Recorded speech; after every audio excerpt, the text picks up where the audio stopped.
In this video, I'll show you how to download and install GIMP, a free and powerful alternative to Photoshop, on your Windows 11 computer. First, open your browser and go to gimp.org. Once the site loads, click the big download button on the homepage.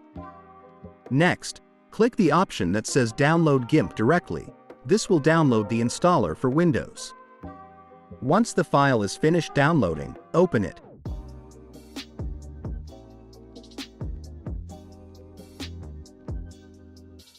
Click Install for me in the Setup window. Then click Install. The installation will take a few minutes depending on your system, so be patient. When it's finished, click Finish to close the installer. You can now open GIMP from the Start menu or your desktop shortcut. And that's it. You've just installed one of the best free image editors available. If this video helped, give it a thumbs up and subscribe for more simple tutorials.